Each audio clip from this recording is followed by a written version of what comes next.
Va ora in onda Alta Tiratura con Alessandro Gnocchi.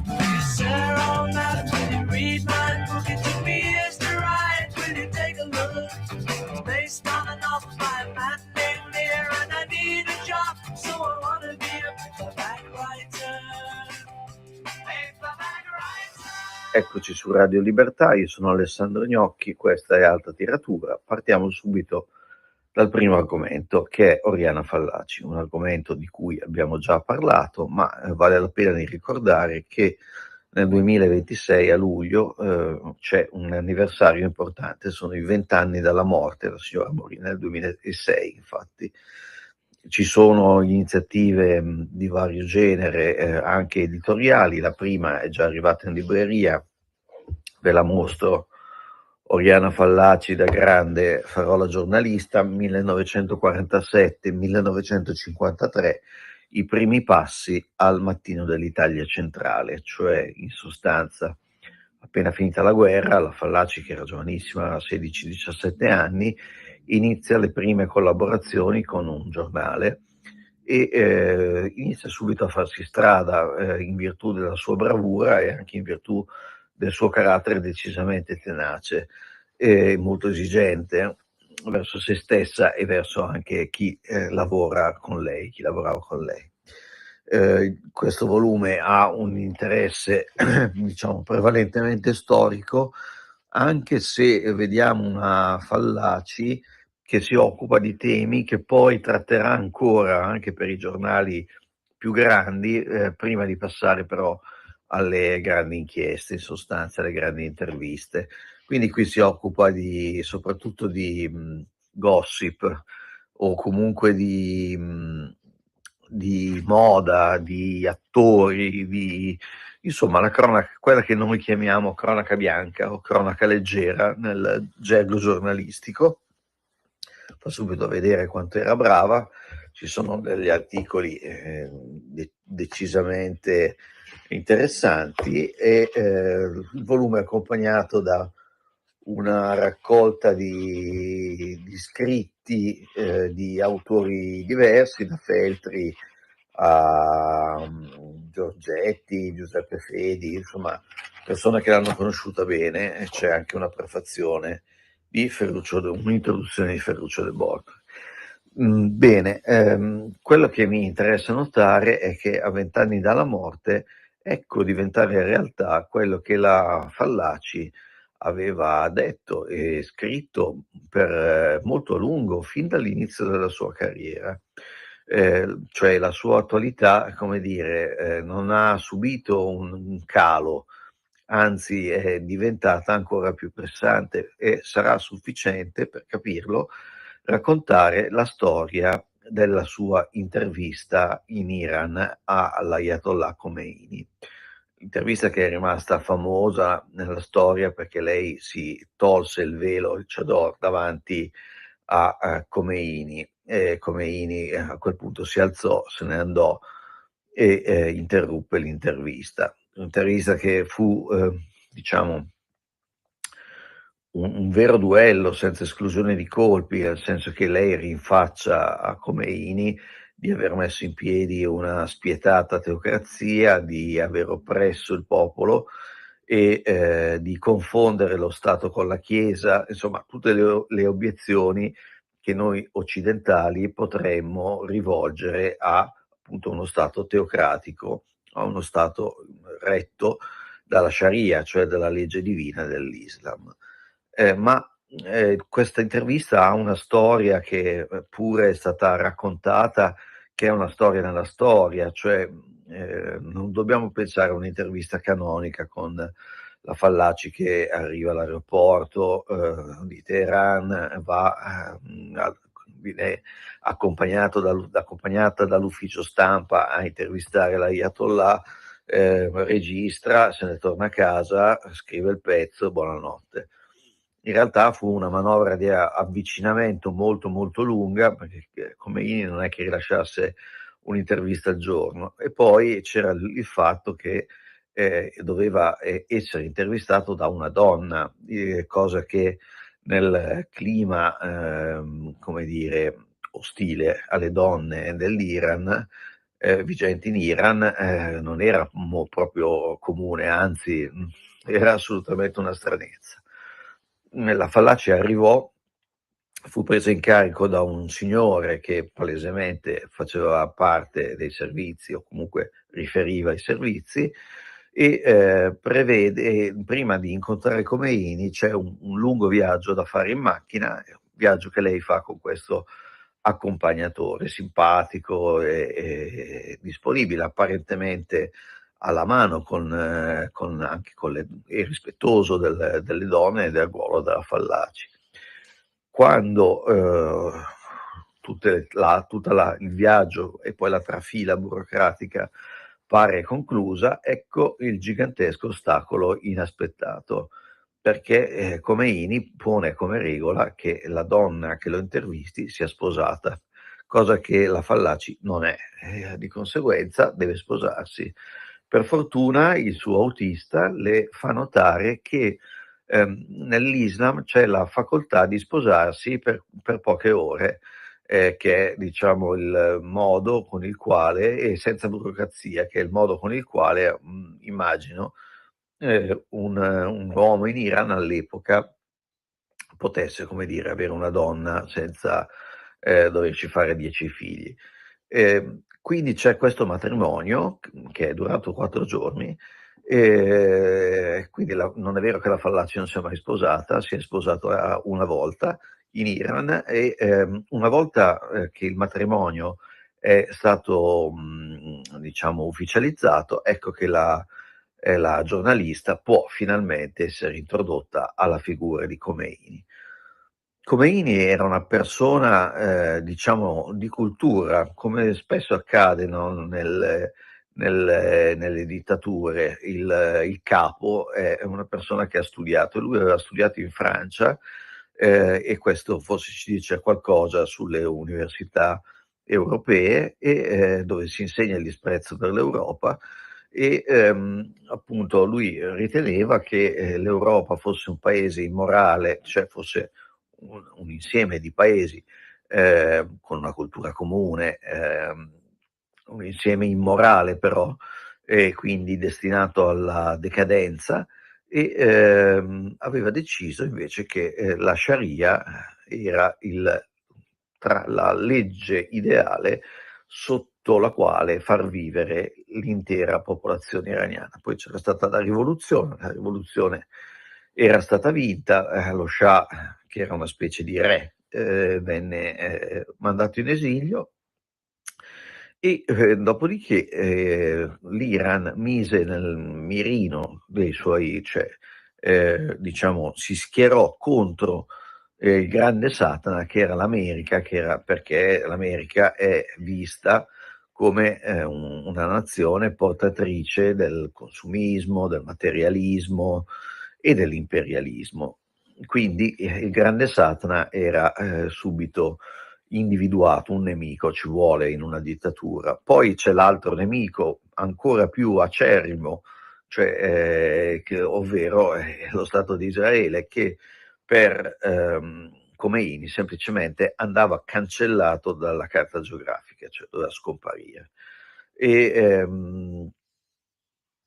la Fallaci gli chiede conto di tutto questo, si scontra un po' con un muro di gomma, nel senso che Khomeini risponde e non risponde, però certo alla fine, nonostante un po' di reticenza, alla fine sbotta e si capisce insomma il personaggio e il destino non auspicabile per l'Iran. Tutte queste questioni sono rimaste sul tavolo e lo sono ancora oggi con maggior forza a causa della guerra che abbiamo visto scoppiare tra appunto americani e Israele da una parte e l'Iran dall'altra, una guerra che speriamo che non degeneri, ma che, come dire, è nelle cose, nelle possibilità, fin da quel momento, fin dal momento in cui la Fallaci racconta cos'è successo effettivamente nella vecchia Persia. Questo è solo uno dei tratti dell'attualità di Oriana, poi ci sarebbe tutto il discorso sull'immigrazione, ci sarebbe tutto il discorso su quelli che campano di immigrazione, ma forse lo faremo un'altra volta. Nel frattempo vi consigliamo di dare un'occhiata a questi articoli giovanili che sono divertenti, vi fanno vedere un'altra Fallaci, certo non quella più attuale, ma non importa, è una lettura interessante, anche divertente, che fa capire come il giornalismo sia, come dire, anche la capacità di occuparsi di cose che non, che non ti interessano. E qui ogni tanto si ha la sensazione lontana, lontana, che insomma al quinto articolo sulla mondanità forse la Fallaci era stufa, però avendo un grandissimo rispetto del lettore dà sempre il meglio, quindi sono sempre belli i pezzi. Torniamo tra un minuto, adesso dobbiamo ascoltare un brano e noi ascoltiamo Sympathy for the Devil dei Rolling Stones.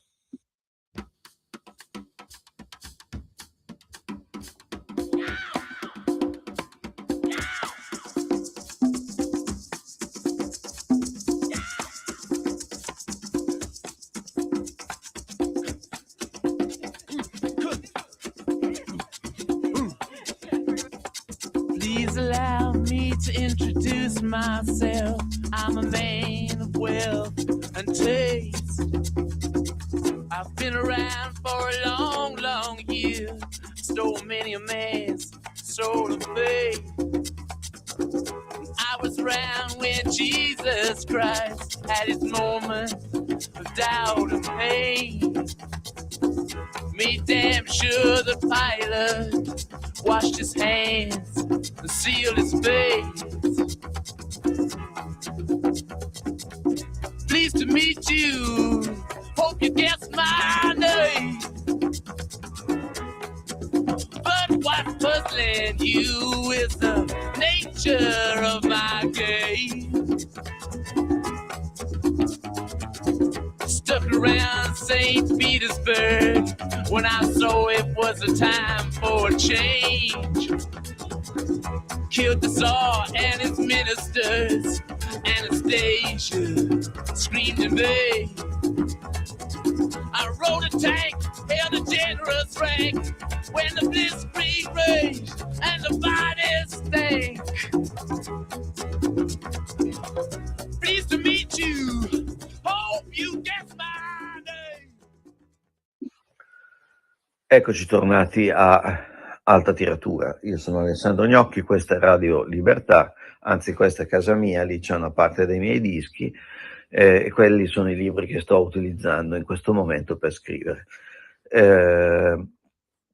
Bene, allora abbiamo parlato della Fallaci e della sua attualità che non è stata minimamente toccata dalla sua morte, nel senso che gli scritti che ci ha lasciato, lei è morta nel 2006, sono ancora attuali. Abbiamo raccontato la storia appunto dall'intervista a Khomeini, che è uno dei pezzi più famosi di Oriana Fallaci. Adesso voglio accennare brevemente a una vicenda che ha tenuto banco e che tiene ancora banco sui giornali, ma giustamente, nel senso che c'è qualcosa effettivamente sotto a Roma, cioè dove c'è il potere vero. La questione è quella della partecipazione russa alla Biennale di Venezia. Ora, la notizia innanzitutto è stata data in maniera sbagliata da quasi tutti i giornali, che avevano l'ansia di far litigare la Biennale e il Ministero della Cultura, cioè Pietrangelo Buttafuoco, presidente della Biennale, e il Ministro della Cultura Alessandro Giuri. Si è detto che la Biennale ha invitato la Russia. In realtà la Biennale non invita nessuno, la Biennale vaglia le domande di tutti i paesi riconosciuti dalla Repubblica Italiana, e questo piccolo vaglio si conclude normalmente con l'accettazione del paese, ma diventa soltanto un pro forma per tutti quei casi in cui il paese che dice vengo alla Biennale è proprietario di un padiglione nazionale e la Russia è proprietaria di un padiglione nazionale, se non ricordo male, è dal 1914, quindi non è che la Biennale possa opporre più di tanto. Nello statuto è previsto che i russi possano partecipare se vogliono. Negli ultimi anni non hanno voluto per motivi così di diplomazia, han preferito, come dire, cedere il loro padiglione ad altre nazioni e portare a termine un piccolo restauro. Quest'anno invece vengono, porteranno un insieme di pittori e tra l'altro non tutti russi, però subito ci è detto che verranno a fare propaganda e così via. Questo ovviamente noi non lo possiamo sapere perché non abbiamo la sfera di cristallo, sappiamo che chi organizza è comunque vicino alle istituzioni russe, questo è scontato e vale per, diciamo, per tutti i padiglioni e siccome noi normalmente giudichiamo le cose dopo averle viste, vedremo, cioè se faranno propaganda scriveremo che hanno fatto propaganda, si sono coperti di vergogna e muoveremo anche le critiche che a quel punto si possono muovere alla Biennale, se ce ne sarà motivo però.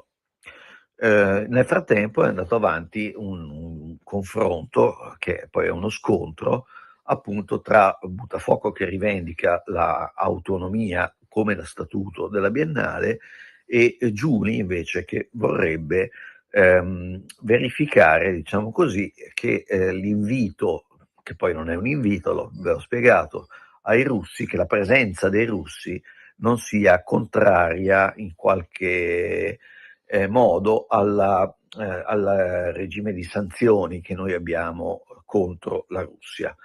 Ora, al di là dei tecnicismi, a me sembra che la partecipazione della Russia sia, come dire, la valuteremo, ma per me, che sono un libertario, è assurdo colpire i pittori russi per colpire in realtà la istituzione.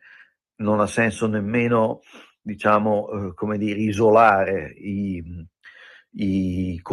russi o qualunque nazione stia conducendo una guerra in questo momento, perché, come dire, non si puniscono gli artisti per punire lo Stato. È un pensiero che un libertario non può nutrire. E inoltre è inutile essere ipocriti. Se il criterio è che la Russia è un paese invasore che ha iniziato una guerra illegale, allora dopo non dobbiamo essere ipocriti, dobbiamo anche passare al vaglio le altre guerre che abbiamo visto scoppiare prima o dopo quella dell'Ucraina, perché ovviamente voi state pensando, come stavo pensando io, alla questione della guerra in Iran. Israele e Stati Uniti hanno attaccato l'Iran, ma non ci sono solo queste guerre occidentali, diciamo così, tra mille virgolette. Ci sono un sacco di guerre che non entrano nei radar, ci sono l'Iraq che è ai ferri corti con l'Afghanistan. Se prendete una cartina geografica dell'Africa, possiamo indicare con il dito più di una guerra di aggressione e irrispettosa del diritto internazionale. Cioè, a questo punto è inutile essere, è vero che noi non abbiamo sanzioni contro questi paesi, però se il criterio è no a chi aggredisce, dopo questo criterio va usato con coerenza e senza ipocrisia. È un peccato che il centrodestra trovi occasione i governi di centrodestra hanno sempre dato scarsa importanza alla cultura. Non è così questo governo invece, perché la Meloni viene da una tradizione che è quella del movimento sociale, di Alleanza Nazionale, in cui la cultura era tenuta in grande conto, così come era tenuta in grande conto dall'altra parte dello spettro politico dai comunisti. E quindi per loro, per Fratelli d'Italia, la partita che si gioca sulla cultura non è secondaria per niente. Dispiace vedere che però diciamo, l'unità di intenti è durata pochissimo, quasi niente, e si è arrivati a questo scontro che è uno scontro insomma importante, nel senso stanno litigando le due principali istituzioni culturali italiane, ove la nomina è appunto in capo alla politica. Noi speriamo che questo litigio rientri nell'interesse di tutti, ma vogliamo anche dire una cosa, ovvero che il problema di Meloni è anche quello di come dire, nominare sempre persone di cui lei si fida ciecamente e diciamo che fanno parte del suo anello magico, no? Il giro magico, cioè le persone che lei conosce da tanti anni, con la quale ha fatto la gavetta politica e, insomma non i fedelissimi in senso quelli che hanno fatto la scalata insieme a lei, ecco.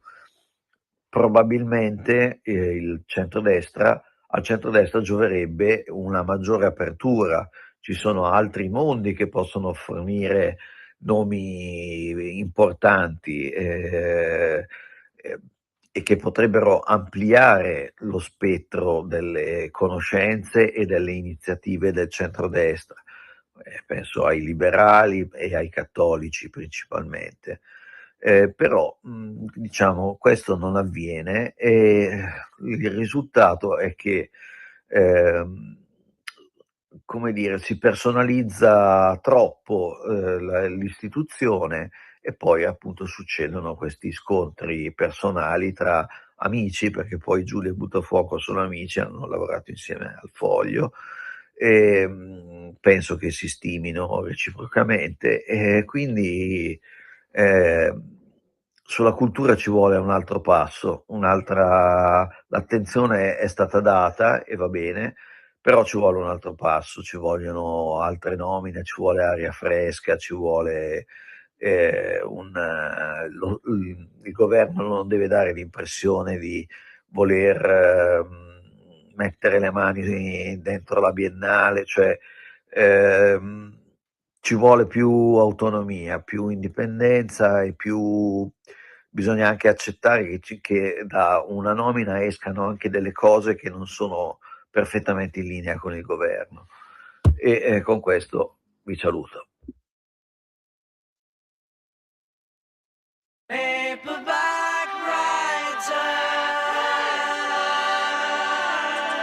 Avete ascoltato Alta Tiratura.